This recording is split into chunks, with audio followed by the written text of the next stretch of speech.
오늘 이 말씀 가지고 하나님께서 우리들에게 주시는 말씀의 제목을 함께 나누기를 원합니다. 예수님 안에서 교제합시다. 다시 한번 더 해볼까요? 예수님 안에서 교제합시다. 우리가 신앙생활을 하는 데 있어서 아주 중요한 것 중에 하나가 교제입니다. 사귐입니다. 만남입니다.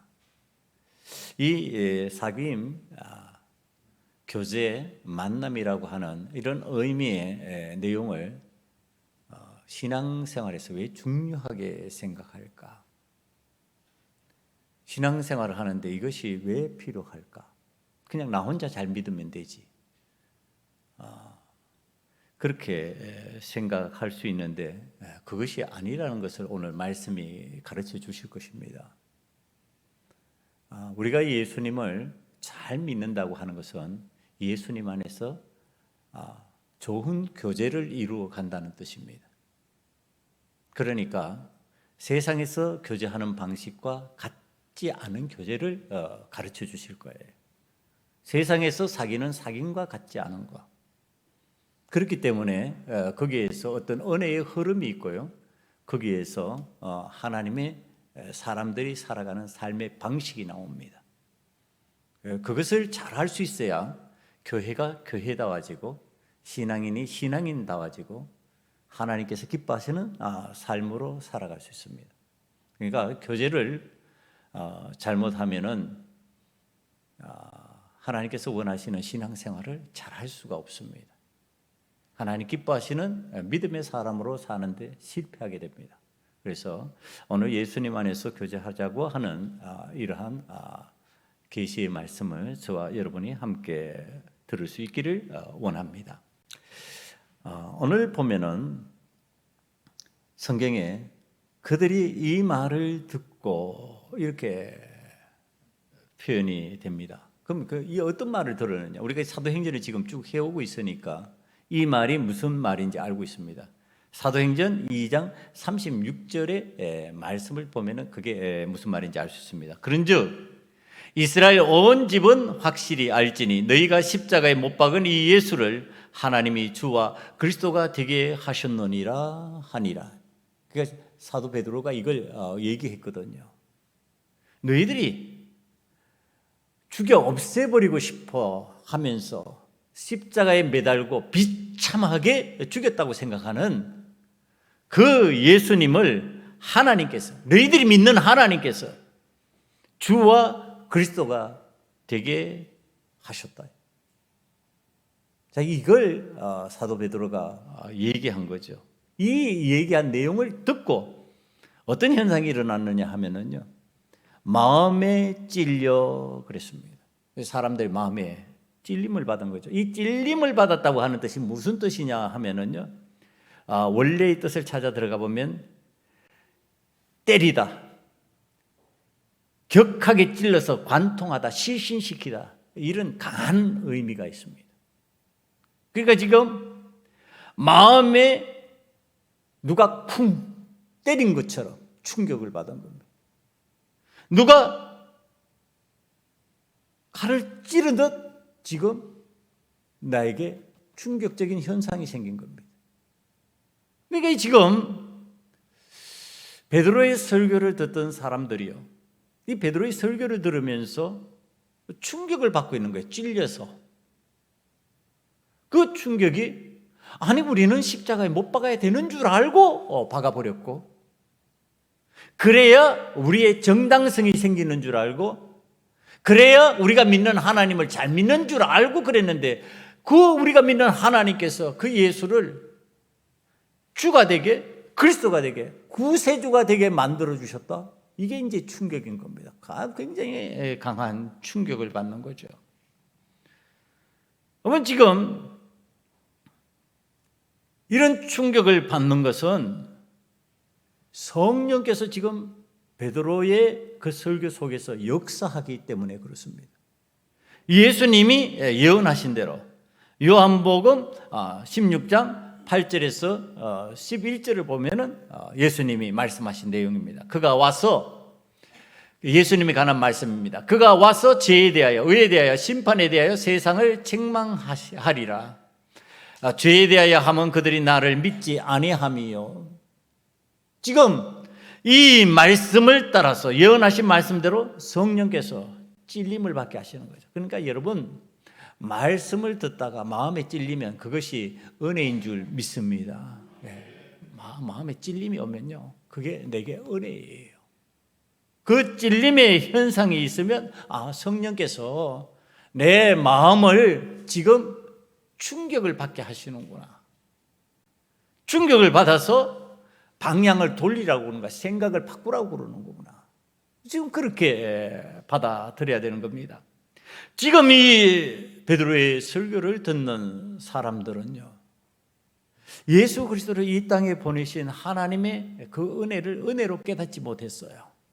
그러니까 내가 믿고 싶은 대로 믿은 겁니다. 내가 생각하는 대로 믿은 겁니다. 하나님의 뜻을 알지 못하고. 그게 내가 생각하는 방식은 어떤 거예요? 다윗 같은 왕, 구세주는 다윗 같아야 돼. 그래서 우리가 살아가는 이 세상에 왕권을 가진 다윗 왕처럼 주변 나라에 대해서 벌벌 떨게 만들 수 있는 힘이 있어야 되고, 이 로마의 정복으로부터 우리를 해방시켜주는 그런 구세주여야 돼. 이제 이게 자신들의 생각이었죠. 그런데 하나님의 생각은 그거 아니었죠.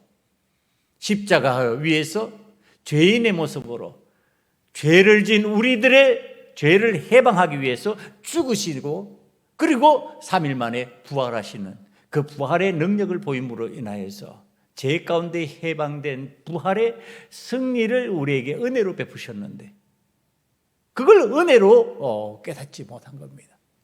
여러분, 은혜를 은혜로 깨닫지 못하면요, 그 속에서 일어난 현상이 감사가 사라져 버린다니까요. 은혜로 깨달아지면요, 감사가 저절로 나요. 고맙습니다. 정말로 마음의 기쁨의 표현이 그렇게 되어 있습니다. 제 은혜를 은혜로 알지 못하면요, 세상에서도 어떤 현상이 일어나는지, 세상에서 감사를 모르고 은혜를 모르는 그 현상이 나타나는 것은요, 신앙적인 구조와 세상의 구조와 유사한 내용이 있습니다. 그래서 제가 이 내용을 보다가 여러분들에게 소개를 좀 해야 되겠다 싶어서, 은혜를 모른다고 하는 것은 참으로 악한 것이다. 그것이 나에게 마음에 찔리는 어떤 그러한 회복의 역사, 내 양심이 살아나는 그러한 일들을 막아버리는구나 하는 것을 알게 해주는 내용입니다. 지금은 이제 90대의 유모가 되고요, 70대의 아버지 이야기예요. 70대 아버지 B씨가요, 어릴 때 어머니를 대신해서 집에 함께 살면서 자신을 포함한 5남매를 정성껏 키워주시던 유모가 있었어요. 이 유모가 늘 자신들을 얼마나 정성스럽게 키워줬던지 그게 감사했어요. 고마웠어요. 그 은혜를 늘 마음에 생각하면은 그분에게 어떻게 그 은혜를 갚지, 이런 생각을 하면서 시간을 보내다가요, 뒤늦게 이 유모에 관한 수소문을 하다가 그가 기초생활수급자로 폐지를 주우면서 어렵게 산다는 사실을 알았어요. 그러니까 이 B씨가 이 유모를 위해 가지고 형제들과 상의해서 2014년에 23제곱미터, 그러니까 7평 크기의 오피스텔을 구입해서, 그러니까 작은 오피스텔이죠. 예, 오피스텔을 구입해 가지고요, 거기에 유모가 거주하도록 만들어 줬습니다. 좀 주거지를 편안하게 해주려고 이 오피스텔을 구입해 준 거죠. 그때 이제 오피스텔을 구입하면서 단지 이 유모가 돌아가시면, 이제 나이가 많으시니까 돌아가시면은 자연스럽게 그 오피스텔이 아들에게 넘어가도록 등기를 아들 이름으로 해 주었습니다. 그런데 사단이 났어요. 2021년이에요. 한 7년이 지났죠. 아들 A씨가 돌연 유모에게 오피스텔을 비워달라고 소송을 제기했습니다. 그동안 내지 않았던 임차료 1,300만 원도 한꺼번에 지급하라고 요구한 내용입니다. 그러니까 아들 A씨가 주장하는 거예요. 자신이 전문직으로 일하면서 모은 돈과 대출금으로 이 오피스텔을 구입했다. 거짓말하는 거죠. 아버지가 사가지고 지금 자기 앞으로 명의를 해줬는데 거짓말하면서 이 유모를 내쫓기 위해 가지고 그런 주장을 하는 겁니다. 자신이 진짜 소유자라고, 또 소유 등기가 되어 있으니까 진짜 소유자라고 그렇게 나온 겁니다. 이때 아버지 B 씨가요, 핏줄인 아들을 선택하지 아니하고 자신을 잘 돌보준 이 유모 편에 섰습니다. 지금 이 90대 유모는 치매에 걸려 있는 상황이라 이 아버지가 유모의 성년 후견인을 자청했습니다. 그러니까 이제 치매로 정신이 온전하지 불안전하니까 그 불안전한 것을 후견할 수 있는 성년 후견인 제도를 활용한 겁니다. 그리고 아들과 법정에서 맞섰습니다. 오피스텔 매매 당시에 공인중개사와 매도인이 아버지에게 유리한 증언을 해줬습니다. 그때 사고 팔면서 그 상황을 다 아니까 그대로 증언해 줬습니다. 아버지가 오피스텔을 매수 계약을 하면서 명의만 아들에게 신탁했다고 그들이 증언해 준 겁니다. 재판부가 이 사실을 그대로 인용해서 받았습니다. 그리고 아들의 요구는 기각해 버렸습니다. 항소심에서도 동일한 결과가 나왔습니다. 아버지 B 씨는 아들 A 씨의 그 명의를 등기 무효화시키고 명의 변경시켜 버렸습니다. 그 장난을 치니까. 그리고 그 유모가 거기에 살도록 만들어줬습니다. 여러분, 이 이야기 속에 은혜를 은혜로 알 때 하는 행동과 내 아버지지만 그 아버지가 한 행동에 대해서 은혜를 모르는 이 아들이 행한 행동, 그 결과는 자기의 유익을 다 놓쳐버렸습니다. 자기에게로 넘어올 그 오피스텔의 권리가 사라져버렸습니다. 세상에서도 은혜를 제대로 모르면 일어날 수 있는 일이라는 것을 우리들에게 교훈적으로 가르쳐 줍니다. 여러분, 신앙인이 신앙생활에서 은혜가 은혜인 줄 모르고 예수님을 십자가에 못 박는 살인도 서슴없이 저질러 버리게 되는 그러한 현상으로 넘어가 버렸을 때 그게 우리들에게 일어나야 될 일, 그게 무엇일까요? 여러분, 지금 우리가 하나님의 은혜를 안다면은 그 하나님의 은혜 앞에서 우리가 어떤 태도와 어떤 모습을 보일 거냐는 거예요. 하나님이 나를 위해서 이 땅에 오셨고 이 땅에 사람의 옷을 입고 오셨고 그리고 나의 죄를 위해서 십자가에 못 박이셨고 그리고 나를 위해서 죽으셨다. 그리고 3일 동안 무덤에 갇힐 수가 없는데 무덤 속에 있었다. 그리고 나를 위해서 부활하셨다. 여러분, 이게 하나님 앞에서 우리에게 은혜가 돼야 되는데 이게 은혜로 되어서 우리들에게 찔림이 되고 있냐는 거예요, 지금. 여러분, 우리들의 마음에 예수 그리스도의 이 사랑의 은혜가 나에게 찔림이 되지 않는다면 왜 내게 이 고통의 현상이 이 주님의 사랑에 대한 내 마음의 반응에 이런 모습이 될까? 하나님 앞에 오늘 그 내용을 물어야 된다고 하는 사실입니다. 오늘 이 베드로의 설교를 듣는 사람들은요, 찔렸어요. 은혜로 몰랐다가 그 양심에 찔리는 현상이 일어났어요. 그러면서 그들이 태도가, 자세가 바뀌는 거죠. 모습이 바뀌는 거죠. 이 찔림이 없다면 어떤 현상이 일어날까? 당연시하는 겁니다. 뭐 될 수 있느니 그럴 수 있는 거지 이러고 넘어가는 거죠. 그러면서 도리어 십자가에 달린 예수를 조롱하는 거죠. 십자가에 달린 주제에. 그러니까 좌편 강도가 얘기하는 거잖아요. 네가 구세주냐? 그러면 우리를 이 십자가에서 한번 내려봐. 그럼 내가 믿어줄게. 자, 우리들의 모습이 내가 구세주냐? 내가 주님이냐? 그러면 내가 원하는 거 한번 해줘봐. 그거 이루어지면 믿어줄게. 우리가 신앙적인 양심의 찔림을 받지 않는다면 우리 입에서 나올 수 있는 말이라는 거예요. 예수님, 내가 예수님 믿어줄게요. 내가 원하는 것 이루어주세요. 그러면 내가 믿어줄게요. 이런 거래 방식에 마음에 찔림이 없는 계산적인 마음이 든다면 그거 오늘 우리가 하나님 앞에서 내 마음이 왜 이렇게 완악할까? 내 마음이 왜 예수 그리스도의 보혈의 은혜가 안 믿어질까? 왜 예수님이 나를 위해서 십자가를 지셨는데 그 은혜가 은혜로 깨달아지지 않을까? 하나님 앞에 물어야 된다고 하는 사실입니다. 여러분, 오늘 저와 여러분이 오늘 예수 그리스도로 인하여서 내 양심에 찔림이 일어나지 아니하고 오늘도 여전히 무감각하고 내 요구를 들어주지 않는다면 예수님을 예수님으로 믿을 수 없어요.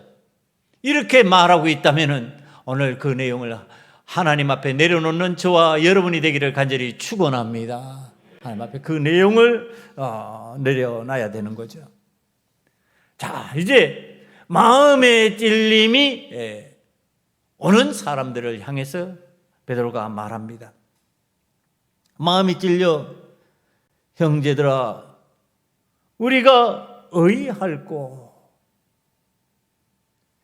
그러니까 지금 마음에 찔려서 형제들아 우리가 어찌할꼬 하고 설교한 베드로와 사도들에게 묻습니다. 그러면 어떻게 할까? 야, 이제 마음이 찔리는데 이제 내가 그 예수님에게 행한 일들이 잘못된 일인 걸 깨달았는데 내가 이때까지 예수를 구주로 알지 못하고 예수님을 온전히 믿지 못하고 내가 살았는데 그거 어찌할꼬? 이렇게 물으니까 지금 그 물음에 대한 대답이 나오는 겁니다.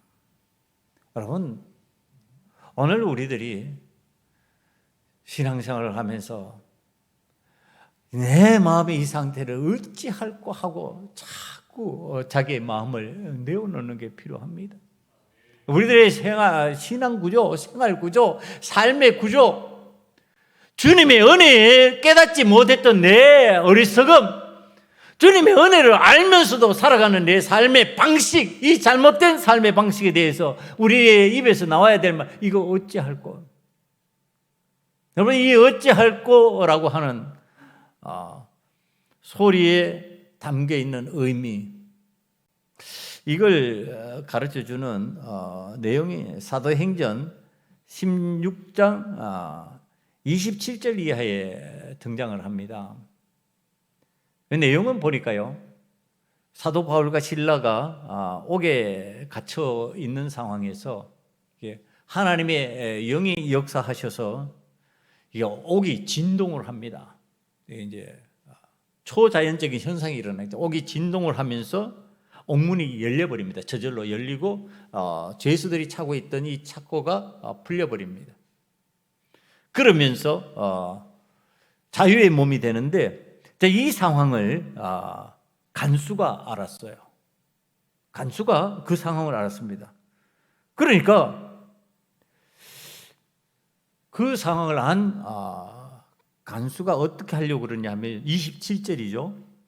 자다가 깨어 옥문들이 열린 것을 보고 죄수들이 도망한 줄 생각하고 칼을 빼어 자결을 하려 하거늘 바울이 크게 소리질러 이르되 내 몸을 상하지 말라 우리가 다 여기 있노라 하니 간수가 등불을 달라 하며 뛰어 들어가 무서워 떨며 바울과 실라 앞에 엎드리고 그들을 데리고 나아가 이르되 선생들이여 내가 어떻게 하여 구원을 받으리까 하거늘 지금 이겁니다.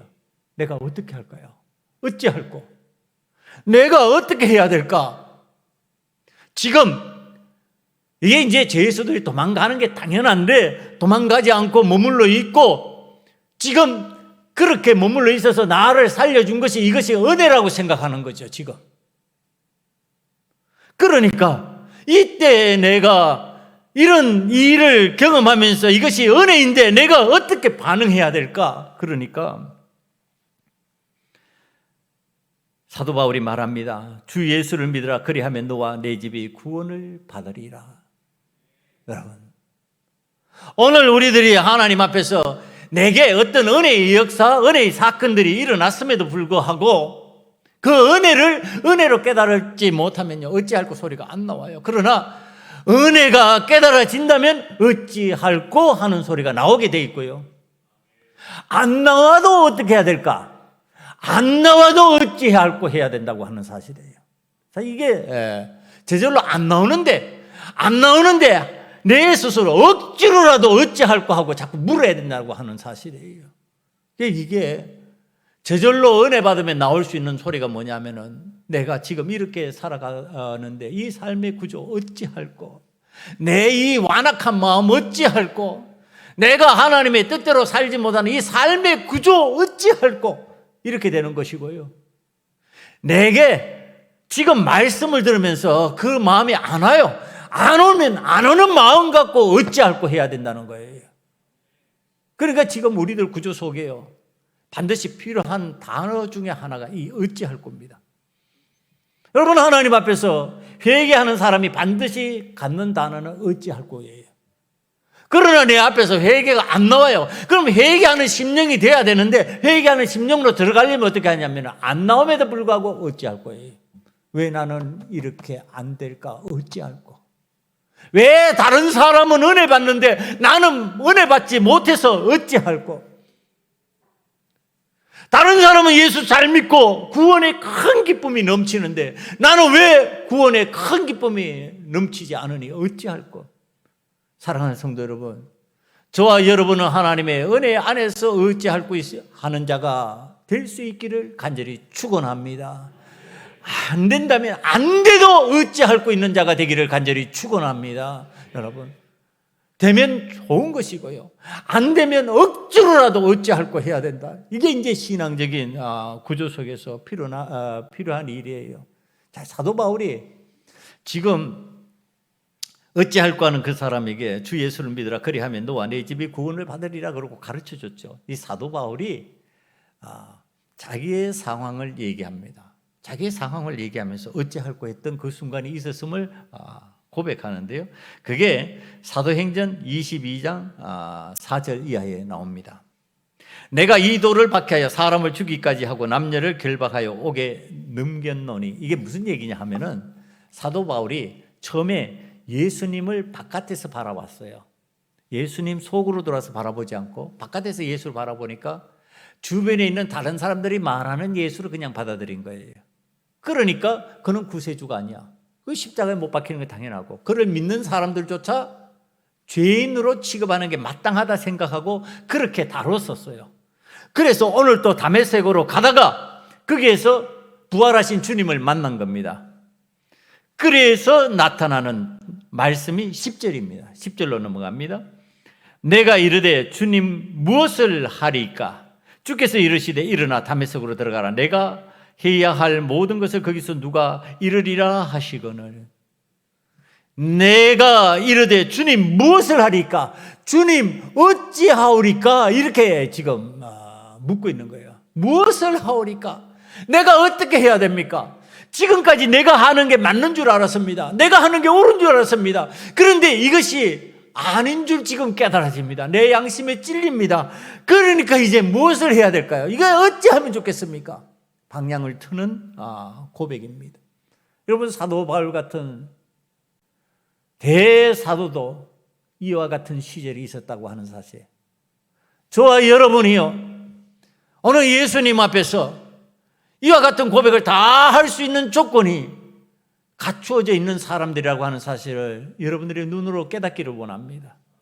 여러분은 한번 이 사도 바울을 보세요. 예수 그리스도를 위하여서 그런 핍박을 받고 40에 하나에 감하는 태장 그 매를 맞고요.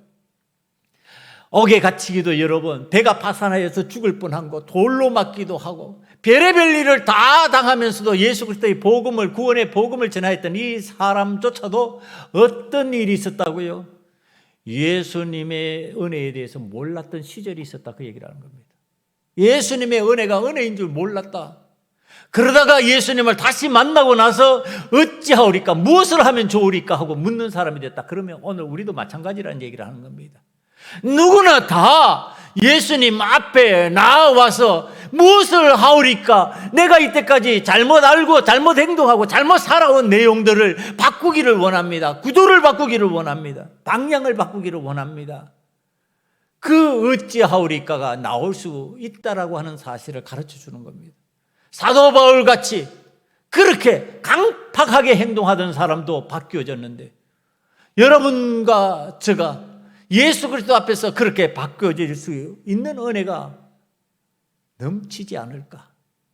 저와 여러분은 이 사도 바울만큼 강팍하지 않았고, 사도 바울만큼 예수 그리스도를 배척하지 않고, 그래도 예수님 믿어보려고 그러고, 그래도 오늘 이 자리에 나왔는데, 이 자리에 나온 우리가 우리 입으로 어찌하오리까 하고 묻는 자가 된다면은 저와 여러분은 변화의 역사가 나타나는 하나님의 은혜 속으로 들어가게 될 줄 믿습니다. 여러분, 그래서 어찌하오리까가 필요한 거예요. 자, 이제 이 어찌하오리까, 그러니까요, 너희가 회개하여 각각 예수 그리스도의 이름으로 세례를 받고 죄 사함을 받으라 그럽니다. 죄 사함을 받으라. 그런데 오늘 세례를 받고 그랬을 때 그 세례는요, 물로 주는 물 세례를 의미하는 것이 아니고 성령 세례를 의미합니다.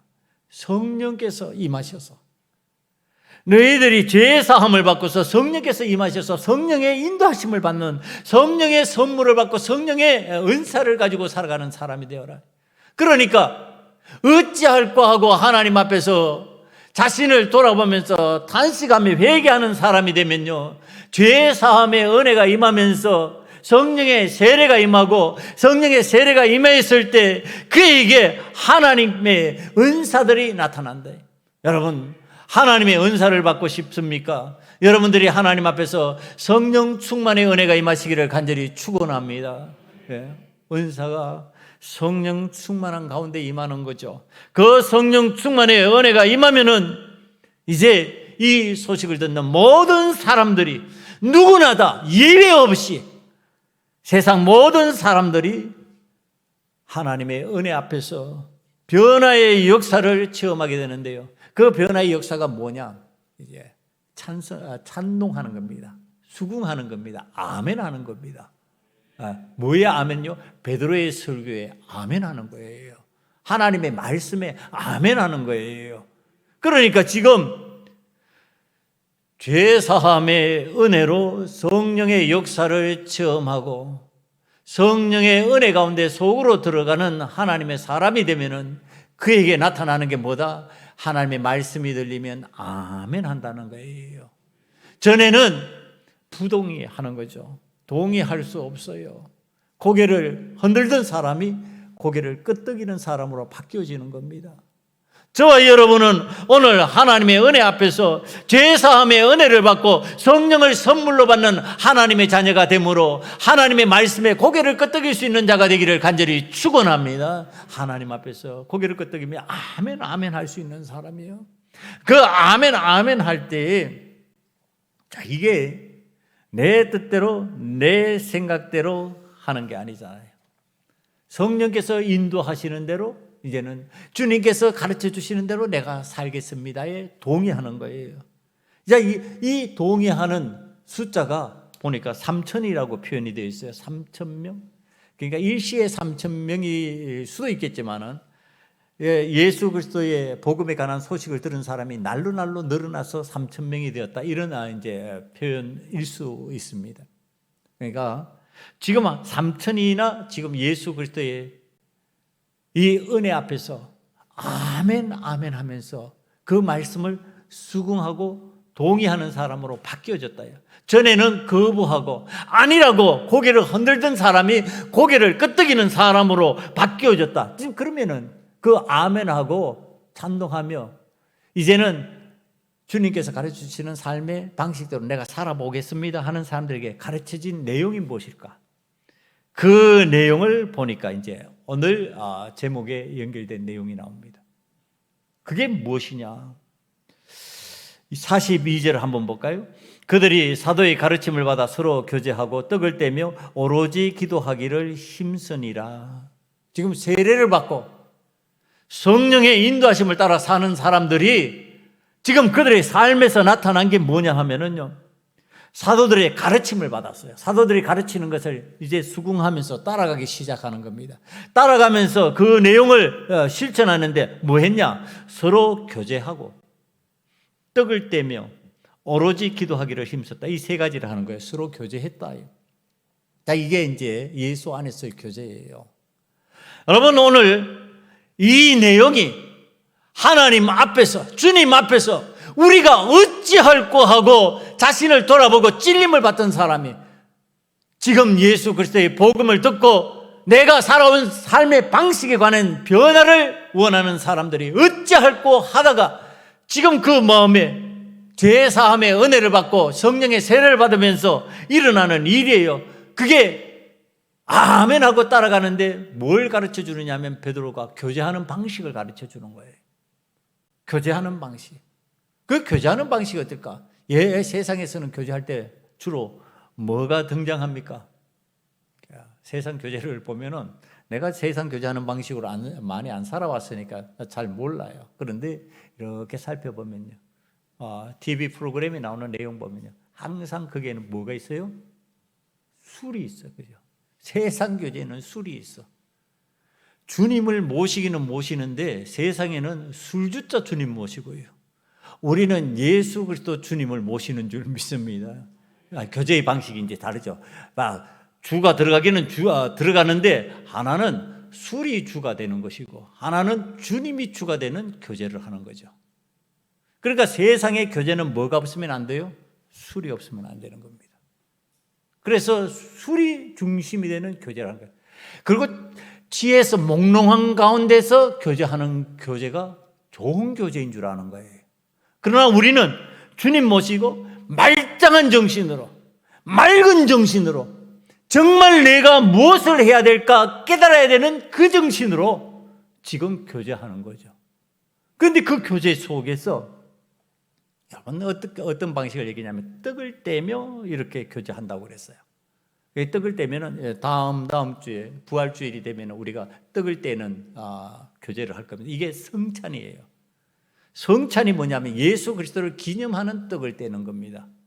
그러니까 성찬은 예수님을 기념하기 위해서 떡을 떼면서 그 떡을 먹으면서 예수님의 예수님의 몸을 기억하는 거예요. 포도주를 마시는 것은 예수님의 피를 기억하는 거예요. 예수님이 우리를 위해서 살을 찢으시고 피를 흘리신 것을 기억하면서 하는 것이 성찬이에요.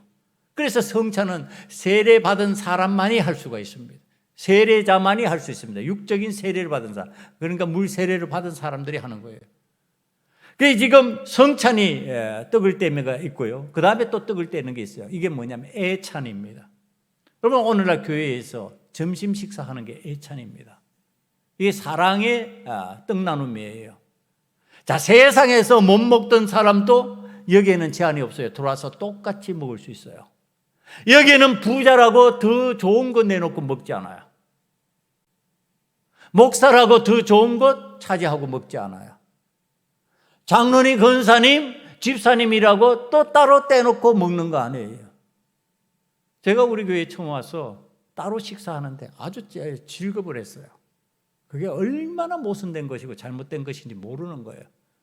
애차는 그런 방식으로 하는 게 아니죠. 같이 하는 거예요. 같이. 섞여서 하는 거예요. 따로 하는 게 아니에요. 같이 섞여서 누구나 예의 없이 동일한 내용을 가지고 동일한 것으로 나눔을 갖는 겁니다. 부자라고 더 좋은 거 먹는 거 아니에요. 그 시간에는. 지위가 높아서 세상에서 어떤 권력을 가진 사람도 그 애찬을 하는데 더 좋은 거 그 앞에 차려주는 거 아니에요. 그냥 같이 먹는 거야. 같은 내용을 가지고. 이게 애찬이에요, 애찬. 그러니까 떡을 떼면에는 두 가지 내용이 있어요. 하나는 예수님을 기억하면서 하는 성찬이 있고요. 형제들 간에, 우리 예수 믿는 사람들 간에 교제를 위한 애찬이 있어요. 이 떡댐이 그런 것이에요. 그러니까 여기에는 높고 낮음이 없고 주님을 기억하면서 똑같이 해요. 목사라고 성찬하는데 질 좋은 거 갖다 놓고 따로 먹으면서 성찬하는 거 아니에요. 똑같이 하죠. 애찬도 식당에서 나오는 거 그대로 갖고 나와서 똑같이 먹습니다. 성찬이나 애찬이나 이 내용 속에는요, 따로 구별되고 따로 차별하는 내용이 없어요. 이 속에는 평등이 구현되고 있고요. 여기에서는요, 하나님께서 주신 은혜의 공평성이 그 속에 있어요. 그러니까 교회 생활 속에서는 뭐가 찾아온다고요? 공평이 있는 거예요. 차별이 없는 거예요. 그러니까 그 안에서 누리는 것이 서로가 똑같은 상황에서 똑같이 애찬하고 똑같이 성찬하니까 이 속에 차별성이 없다는 것을 세상이 봤어요. 세상에서는 종이 있고 주인이 있고 권력자가 있고 높음과 낮음이 있고 부자와 가난한 자가 있는데 교회 속에는 그게 없어요. 이게 초대교회에서 폭발적으로 3,000명이라는 사람이 몰려든 이유입니다. 여러분, 오늘날 교회가 이걸 상실하고 있다면 안 되는 내용이에요. 하나님 앞에서 우리는 은혜 받은 자요, 하나님 앞에서 우리는 어찌할까 하고 자신을 돌아보고 자신을 살펴보다가 보니까 하나님 앞에 회개하는 자가 되었고, 회개해서 성령의 체험을 받은 자가 되었고, 성령의 충만함을 받아서 내가 살아가는 삶의 방식이 바꾸어졌어요. 그 속에 떡을 떼는 게 있어요. 떡을 떼는 그 내용 속에 뭐가 있느냐 하면은 공평이 있는 거예요. 그 속에 평등이 있는 거예요. 그 속에 사랑의 섬김이 있는 거예요. 여러분, 이걸 하기 위해 가지고 우리가 하는 게 뭐냐? 헌금하는 거예요. 그래서 헌금하는 거예요.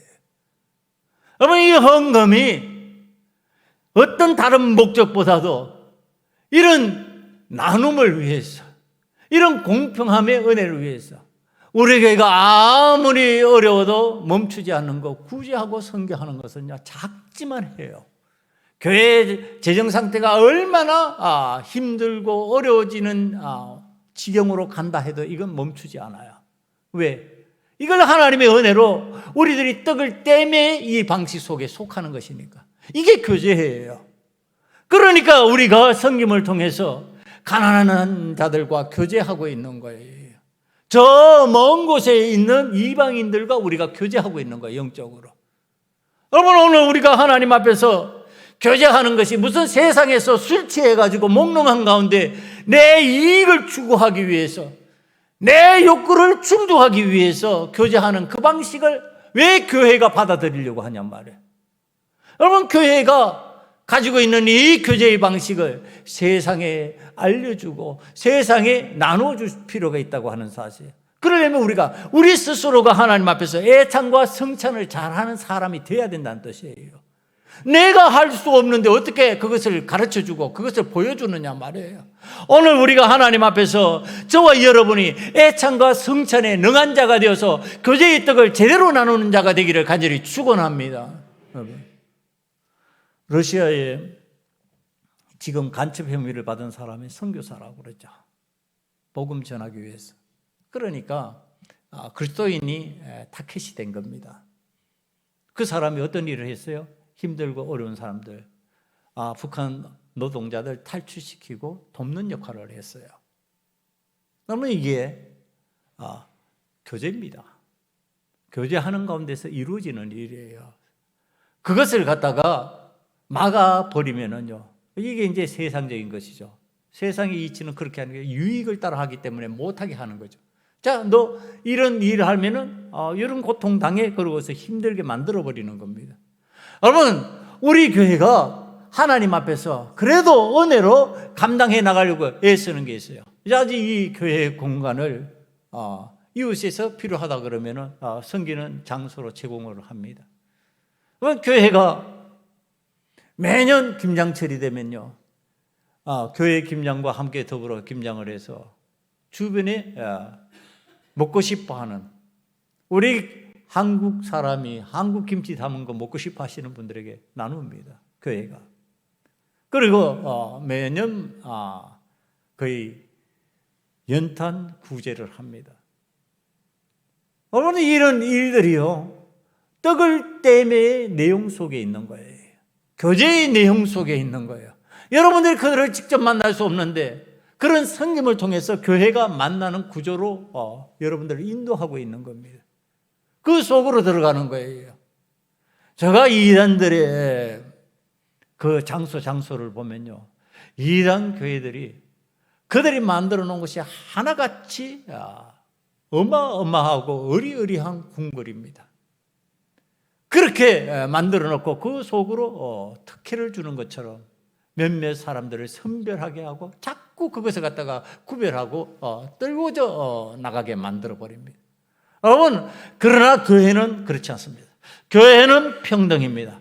교회는 주께서 주시는 은혜를 공평하게 나누는 공평의 장소입니다.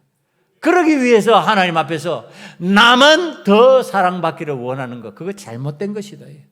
같이 사랑받아야 된다. 같이 은혜를 나눠야 된다. 같이 하나님 앞에서 기뻐하고 감사해야 된다.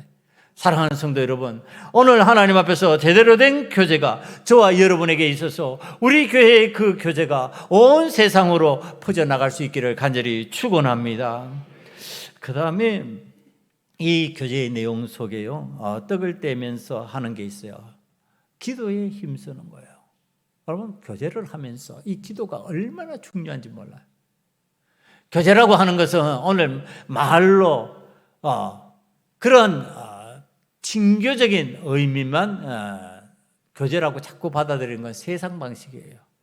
기독교인들의 교제는 기도가 있습니다. 힘든 자들을 위해서, 내가 그 힘든 사람들을 직접 만나서 못하는 상황이 있어서도 우리는 할 수 있는 게 있어요. 뭐예요? 기도예요. 여러분, 목사가 새벽 시간이 되면은 늦은 시간까지, 통상 아무리 늦어도 빨라도 7시 정도까지는 아침 새벽 기도를 합니다. 그럼 그 기도 속에 뭐가 들어가 있을까요? 내 기도 하나 하려고 7시까지 기도하고 있을까요? 그러지는 않아요. 내 기도는 짧습니다. 나의 기도는 끝부분에 간단하게 들어갑니다. 대부분의 기도가 교제를 위한 기도입니다. 나눔을 위한 기도입니다. 힘든 사람들을 위하여 기도하고, 고난당하고 있는 사람들을 기억하면서 기도하고, 신앙적으로 연약한 사람들을 위해서 기도하고요. 그 다음에 내가 섬겨야 될 나의 제자들을 위해서 기도하고, 함께 동역했던 사람들을 위해서 기도하고, 그런 기도를 합니다.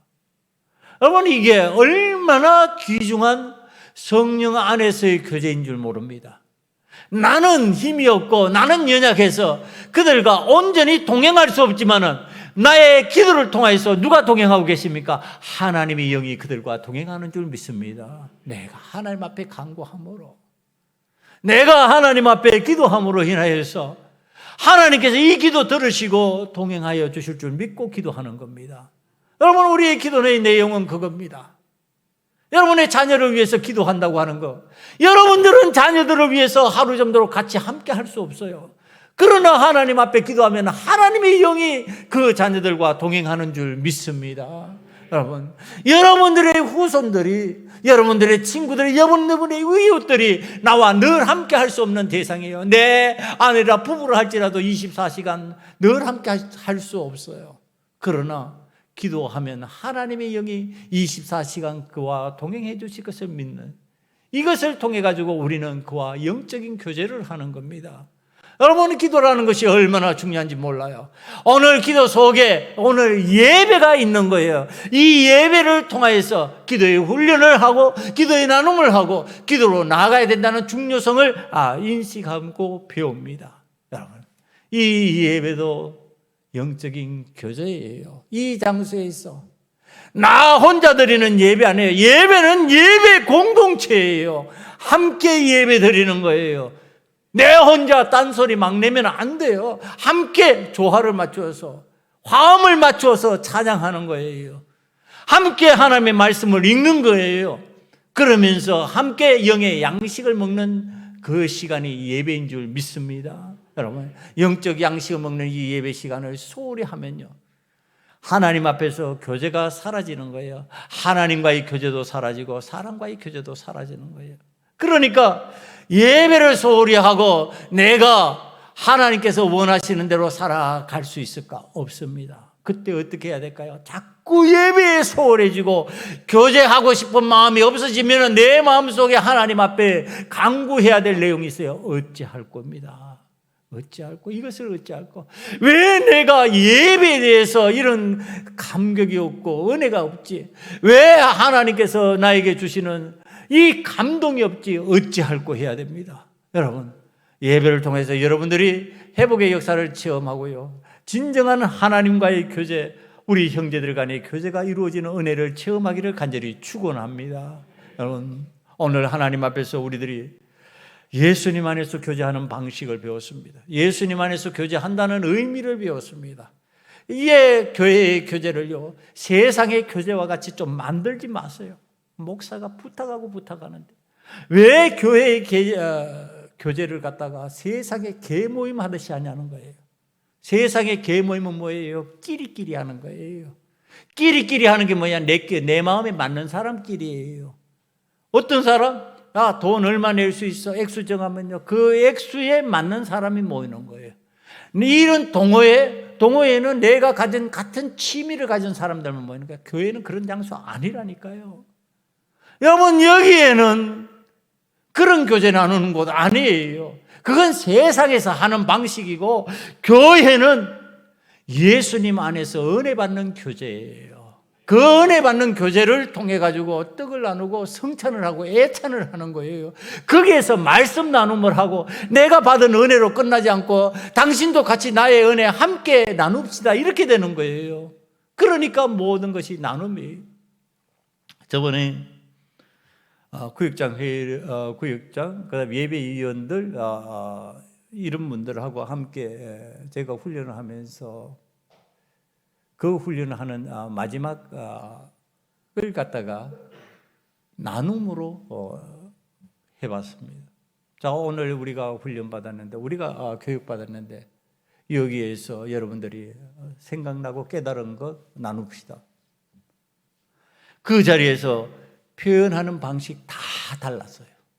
거기에 있는 사람들이 말하는 내용 다 달랐어요. 보는 관점 다 달랐어요.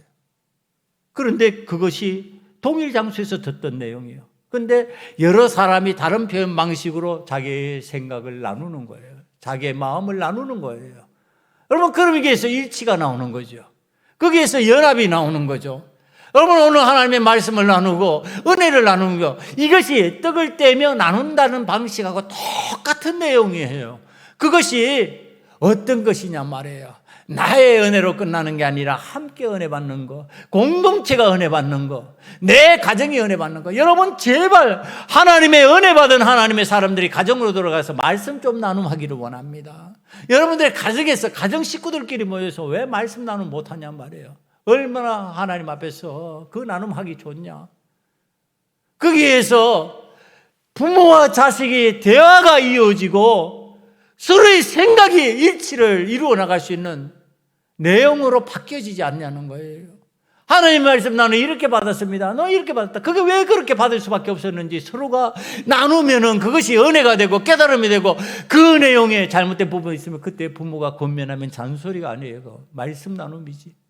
부모가 지도력을 발휘하면은요, 그것이 은혜가 되는 거예요. 은혜가 되면 하나님 앞에서 그 내용을 가지고 회개할 수 있잖아요. 하나님 앞에서. 어떻게 하면 좋냐? 내 사랑하는 아들, 딸들아, 어떻게 하면 좋냐? 어머니, 아버지, 어떻게 하면 좋습니까? 이거 되지 않겠느냐 말이에요. 안 하니까 없어져 버리는 거예요. 나 혼자 은혜 받고 끝나는 거예요. 나 혼자 믿는 걸로 끝나는 거예요.